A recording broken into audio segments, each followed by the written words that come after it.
vision, leadership, workplace-related topics. The Voices of Victory podcast show. Subscribe today. Let's go.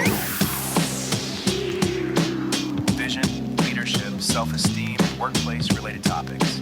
Subscribe. The Voices of Victory podcast show. Voices of Victory. Vision, Voices of Victory. leadership, Voices of Victory. workplace-related topics. The Voices of Victory. Voices of Victory. Voices of Victory. Voices of Victory. It's time for the show. You are now listening to the Voices of Victory podcast show. Ladies and gentlemen, Mario Di Leone. Hello and welcome to Voices of Victory podcast, where we talk about all things related to self-esteem, confidence, leadership, and we do talk about narcissism on occasion as it relates to confidence. And today I decided to put together an episode that's going to help you to manage and deal with someone who's narcissistic, right? Now, so let's go ahead and break it all down. It's crucial to remember that this isn't about labeling or attacking anyone. It's about taking control of the situation in a confident way while preserving your peace, preserving your mind, preserving your boundaries.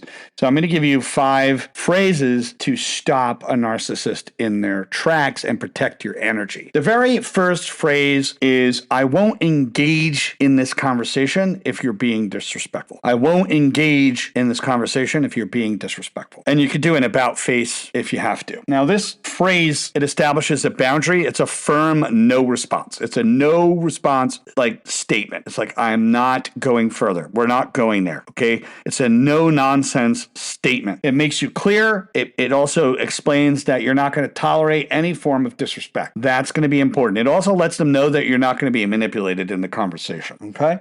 The next one is, especially if they start getting heated and loud and obnoxious, let's revisit this when we could talk calmly. Let's revisit this when we can talk calmly. Now, the phrase slows things down. It redirects the interaction, all right? It removes the whole emotional charge from the conversation. It gives you both parties to think about it for a second and cool off, okay? Now, another way you could say it, which one of my close friends uses this all the time, and it's beautiful. This is another phrase that goes right with it, is the way I'm speaking to you now is the way I would like you to speak to me. Let me say that again. The way that I'm speaking to you now in this calm tone of voice is the way I want you to speak to me. That is a great one right there. So sometimes there are people that need to cool off and everything, right? Now, the next one is, I understand your perspective and I see it another way. I understand your perspective and I see it another way. So this acknowledges their viewpoint without surrendering your own. It lets them know you want to see it another way. And you're maintaining your boundaries and you're keeping your peace. You're saying, I hear you, but it doesn't give in to manipulation.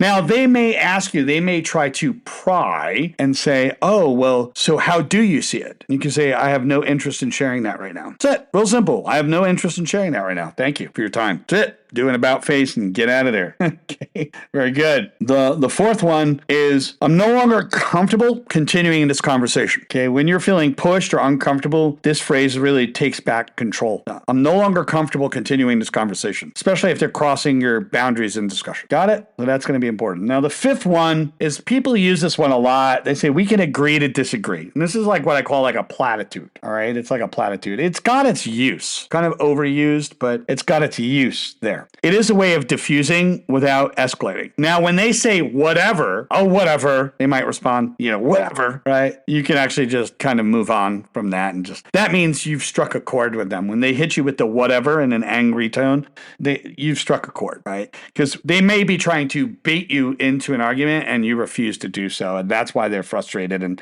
you got to allow yourself to walk away without the unnecessary conflict. So just in closing with these phrases are not about winning or destroying or outsmarting other people. Okay, they're about standing firm in your boundaries and your confidence, protecting your peace.